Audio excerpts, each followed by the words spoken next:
Hello friends and welcome back to my channel. It was Black Friday last week and did I buy something? Yes, I have bought this very nice set of watercolor paint from Belgium. I have bought this little set from this niche but apparently very high quality brand, which is BLOCKX. I have bought this set, and because it was at 50% discount, so half as much, I also bought these incredible giant pans. This is a color that I use very much, burnt sienna. I love earthy colors, so I bought a light and a dark burnt sienna to check out the difference. It's really lovely. You can reuse this as a mixing space. And also I have bought some loose tubes because I'm swatching my quinacridone videos, and I have bought some quinacridone paint. It was really at an incredible price and I had to. So let's start swatching my paint. Today we will only swatch this set and not these tubes that we will swatch in my next videos, in my future videos, and if we have time we will also swatch the giant pens, why not?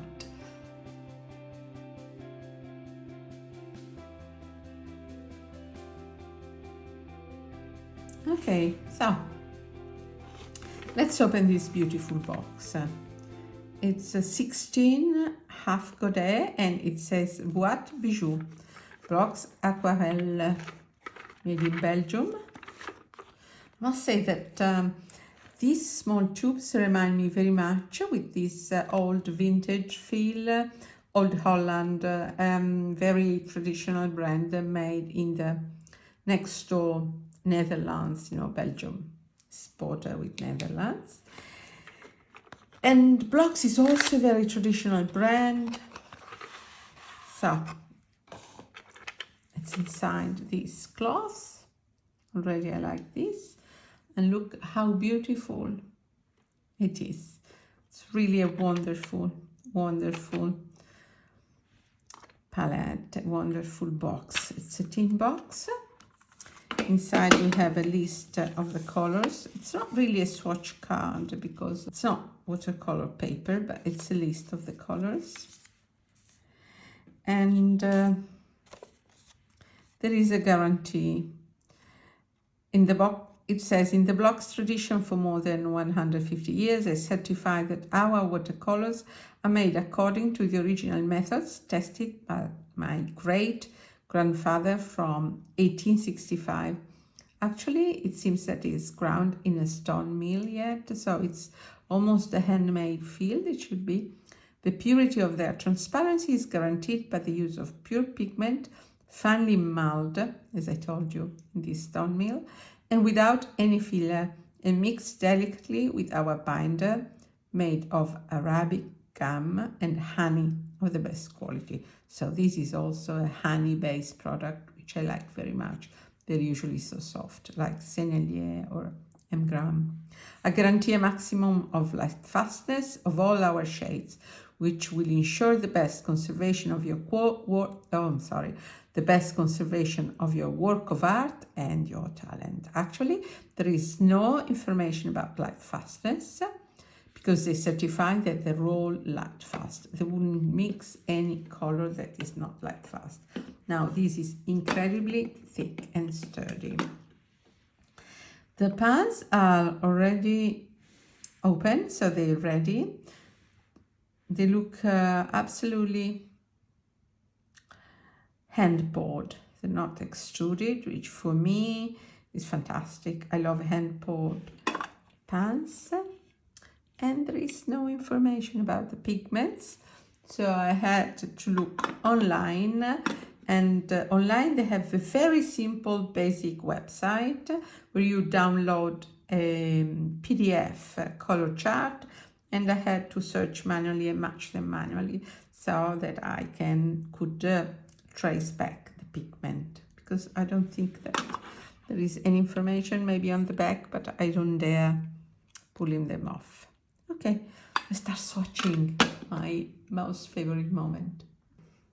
So I have prepared a swatching sheet on my swatching block. Many followers say, why don't you use cotton paper? They're right. I might switch to cotton paper in the future, but this is my old swatching block where I have all my colors, and I'm really very kind of attached to this method. This is how I started swatching a few years ago, and I continue swatching this way. But in the future, if you wish, I could switch to a cotton or partly cotton paper. Maybe in the comment, if you can say if you would like to see that on cotton, I might take that into consideration. I would appreciate if you let me know in the comment. So I'll, with an eyedropper, I will just re-wet the first row and start swatching. My brush, this is a synthetic brush by Borciani Monazzi, and that's one of my go-to brushes, so it reproduces reality. I don't always paint on cotton. I like to make sketches on cellulose or mixed cotton cellulose paper, so this reproduces very much reality. If you want to know what I do in my real life, you can follow me on Instagram. So this is BLOCKX yellow, and it's a Hansa yellow, a very common yellow. It's basically a primary yellow, and yes, it re-wets very easily, and also nice flow on paper, I would say. Okay, this is Indian yellow. Indian yellow is made with the PY 154 and PO 73, which is pyrrole orange, that we will see also later. It's a very warm shade of Indian yellow. Now, Indian yellow is one of my favorite type of yellows. Indian yellow and Nugenbosch. I love warm yellows. I have not pre-wet the paper, so the flow is not as accentuated as it could be if I pre-wetted the paper, but it's an easy feeling to paint with this paint. Beautiful color. Now, pyrrole or pyrrole, I'm not sure, vermilion, which is pyrrole orange. It's not my favorite color ever. I have in a Paul Rubens version, and also I think by Michael Harding, and it's not my favorite orange ever if used pure, but once mixed, it's nicer. It's a bit too vibrant for me. Okay, now pyrrole red. Let's say that there are oranges like PO 71, which is another pyrrole orange, but it's transparent, that I prefer. This is pyrrole red, very nice primary red, warm red. Very nice flow on paper, watering down.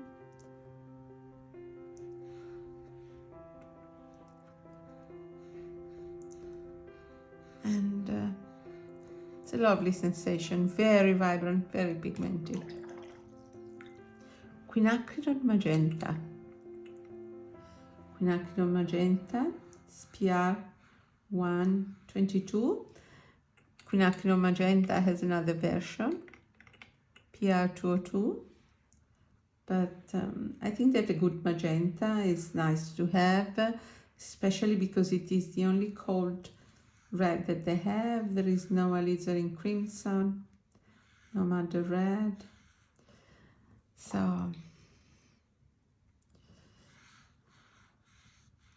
You know that quinacridons are very light fast, very transparent, very stable, ideal mixing colors. So here it is. Viridian. Viridian is PG18. It's a cold green. It's very low tinting. This is the genuine PG18. In French, in the same box, it's called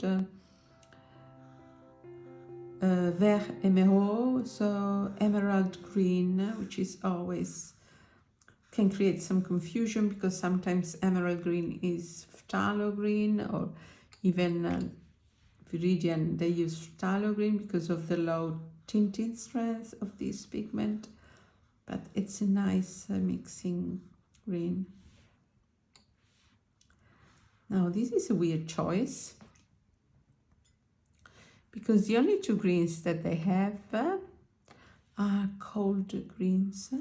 This is phthalo, which is also cold green, but much stronger than Viridian. But it's a single pigment green. I think that a warmer green, like a sap green, would have been nice, but maybe they don't want to use multi-pigment if they can avoid. Actually, phthalo green or even Viridian are perfect to be toned down with earthy or earthy tone or red, and you immediately get a warmer, more muted green. So, but I think that Viridian and phthalo are a bit too much. Then ivory black, PBK9, not my favorite black. Many artists don't use black at all. I do because, for instance, you can create very nice muted yellows mixing, you can create very nice muted green mixing yellow and black. And also if you want to reach a dark green, I think that the ideal is to mix black. It's one of the ways to get a wonderful muted dark green. It's mixing black. So I'm not so orthodox. Let me rehydrate. Let me activate the paint. And now ultramarine deep. Now ultramarine is a color that I have to buy soon because I'm short of ultramarine. I use it very, very much, not much in sky, but to create grays because of its granulation properties. Now, of course, this paper is not the best paper in the world to show granulation, but the purples or the grays that you get with ultramarine are usually very nicely granulating. I hope it will show once dry. Let's see. I love granulating colors. That's very personal, subjective. Not everyone. When I started painting, I remember painting a sky with cobalt and being horrified by the granulation. So something that it's really an acquired taste for me, granulation. It's like whiskey, but I never learned how to appreciate whiskey. Don't drink at all. And this is cobalt. What a nice cobalt. It's already granulating. It's such a lovely cobalt. You know, cobalt blue is one of my favorite. I have quite a few because I made a series, so I don't have to buy cobalt for, I don't know, 2 or 3 generations maybe. But ultramarine need to buy. Such a lovely cobalt. And now cerulean gray. I don't know why they call it gray, but it's also a color of the cobalt family, and it's the genuine pigment PB35. Many paint that says cerulean is actually made with phthalo, but this is the genuine cerulean, and it's lovely for sky. Oh, I love this cerulean. It's wonderful. It's a warm one. So beautiful for sky. Wow. And now primary blue, phthalo blue, it's a green shade because it's PB15 column 3. And it's a cyan, it's a phthalo, but it's also nice for summer sky as well. I think the cerulean or cobalt are nicer for winter skies, whereas for tropical seas or summer skies, primary blue is perfect.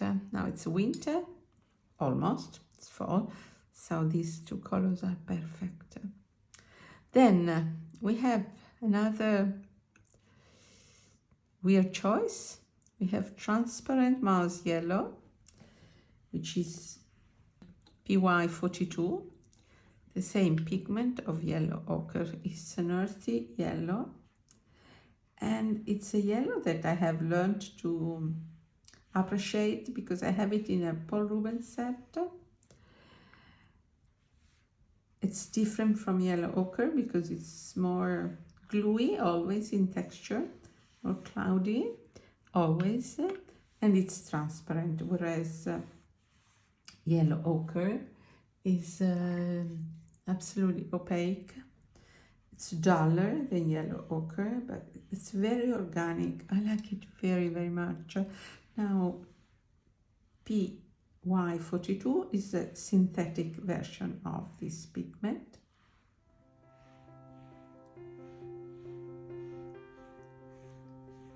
Okay, it's not very tinting, never. Now we have yellow ochre, which is much more tinting, usually very staining and opaque. You see they are siblings, absolutely, same pigment, but different, completely different result. This yellow ochre is one of the colors that disappears very soon from my palette, so I might have bought a yellow ochre or a raw sienna as well, because I'm a fan of raw sienna instead of yellow ochre sometimes. In sky, for instance, raw sienna is very beautiful, yellow ochre as well. Now, transparent Mars red, PR101, one of my favorite pigments. Now, there is not a burnt sienna in this set, but I would say that this transparent Mars red could be a nice substitute for burnt sienna. It's not very tinting,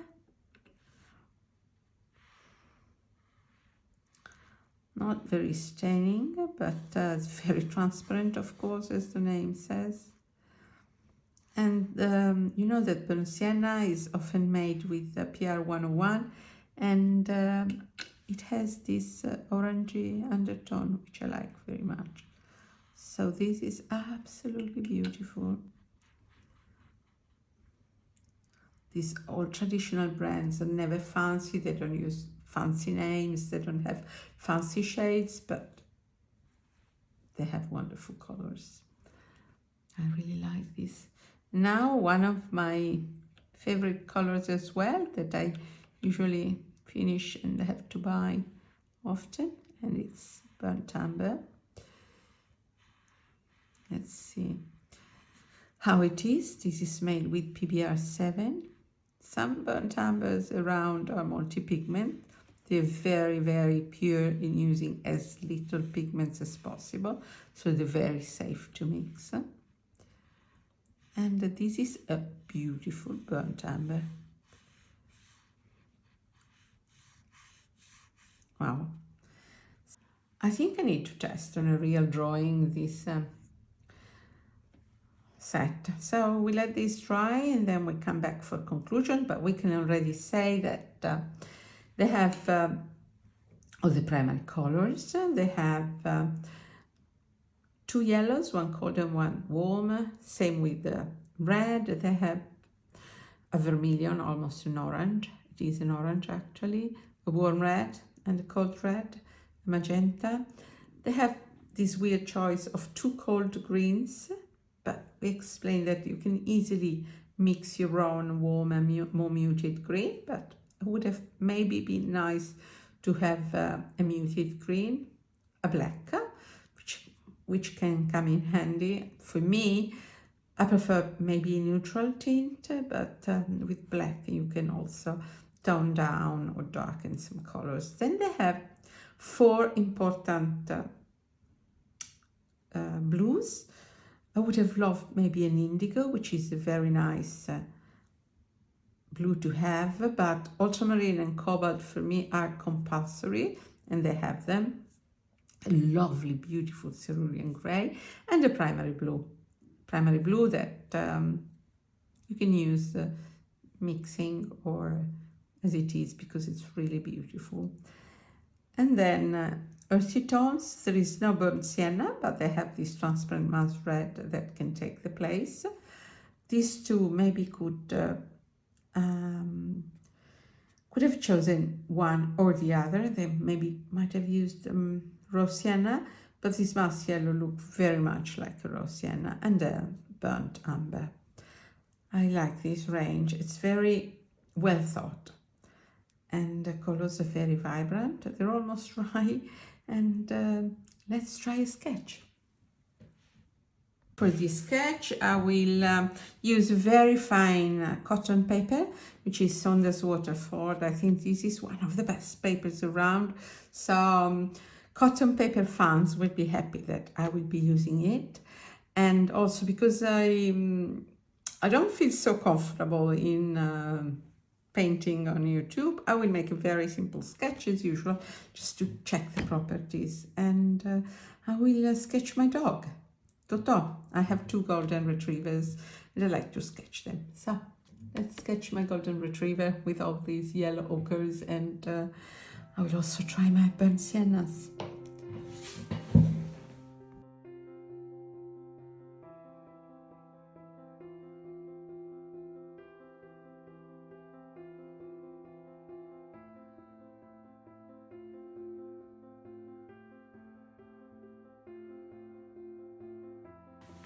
Now I will take my Lamy Safari and add a little ink.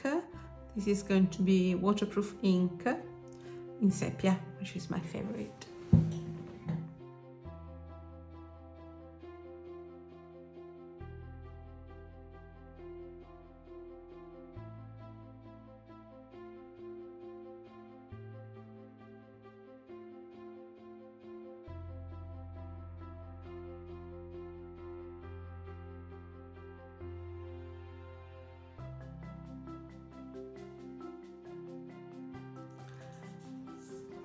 I want to test my burnt siennas first.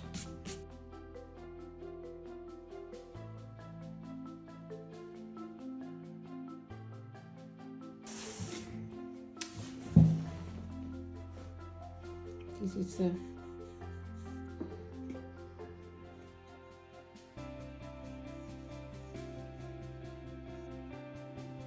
this is the burnt. This is the dark burnt sienna, lovely one. This is light. They're both made with PBR7. I mean, aren't they gorgeous, these great pans? So, I haven't pre-wet it. Oh, they re-wet so easily. And this is the light version. They're wonderful, both of them.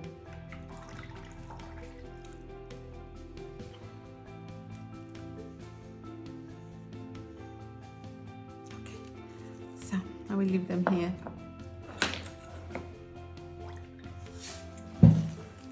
Let's see if I can swatch my dog in his favorite activity, which is stealing socks.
just add some touches of white.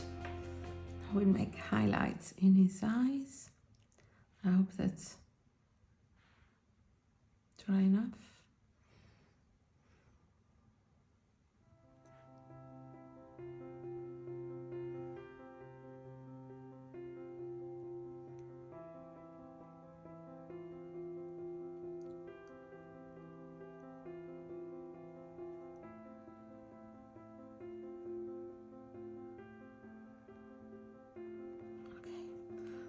Also here.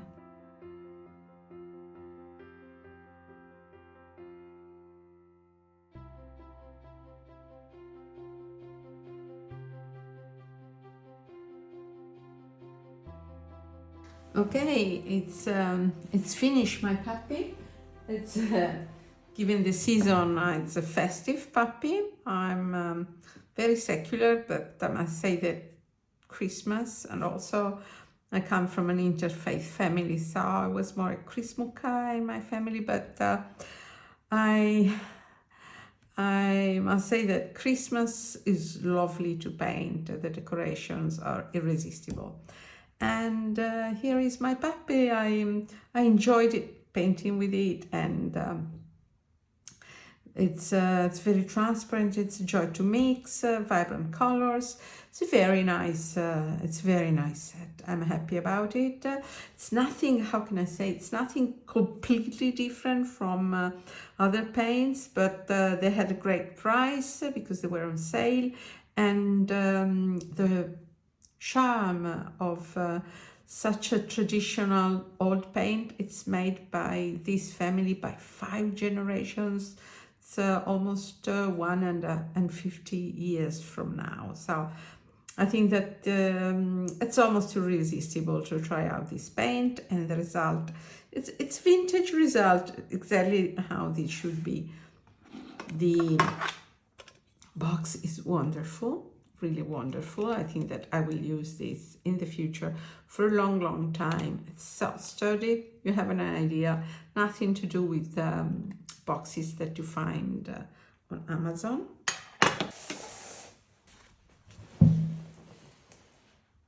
These are my dry paints, the Turban Siennas. I'm very happy that I bought them both. This is more orangey, this is more brownish.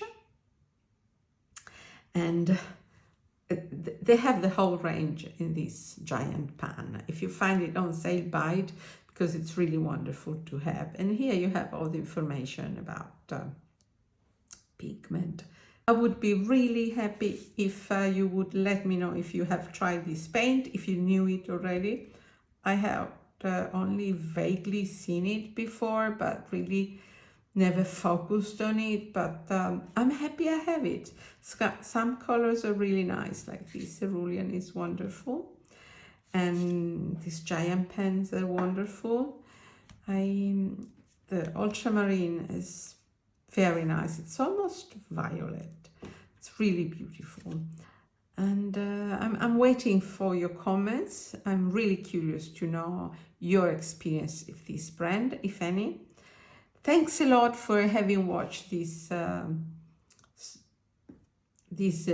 curious video with me, and I invite you to subscribe to my channel if you don't want to miss my next videos. And me and my puppy say bye bye. I'll see you soon. Thanks for watching.